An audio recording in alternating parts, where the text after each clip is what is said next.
ওকে নিয়ে যান, ও আমার মেয়েটাকে মেরে ফেলেছে। ওর যেন ফাঁসি হয়, ওর মতো জানোয়ারের বেঁচে থাকার কোনো অধিকার নেই।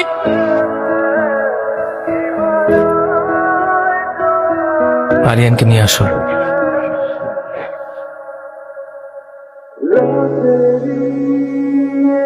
এই নিন, এখানে স্বাক্ষর করেন। আপনার তো বেল হয়ে গেছে, আর আমরা চেষ্টা করছি দ্রুত আপনার ওয়াইফের খুনিকে খুঁজে বের করার জন্য।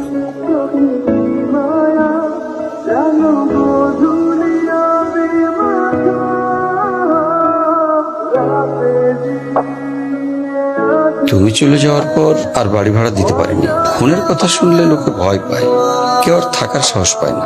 এই নাও চলো।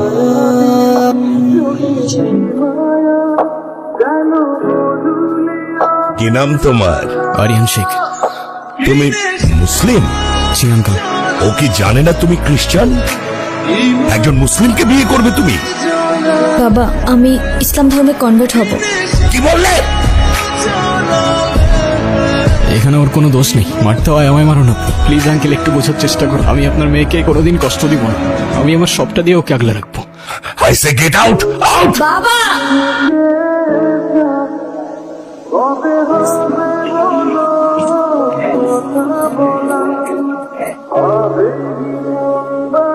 ওয়ালাইকুম সালাম। ওই দিন আর কে কে ছিল তোর সাথে? ভাই আমি কিচ্ছু জানি না ভাই, কে কে ছিল আমি কিচ্ছু জানি না ভাই, আমি সত্যি কইতাছি ভাই।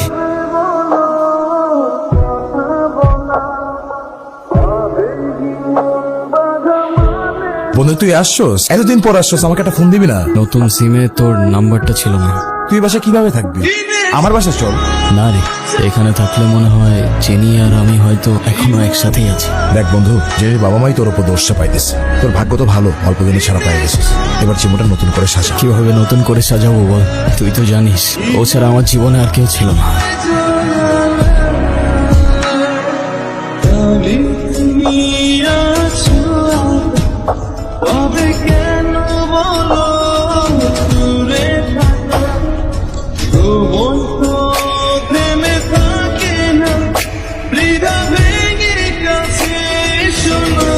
হ্যাঁ বলো। কোথায় আছো তুমি? বাজার করে বাসায় যাচ্ছি।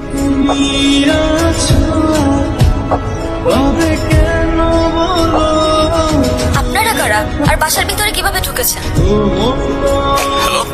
কারা বাসায়? হ্যালো।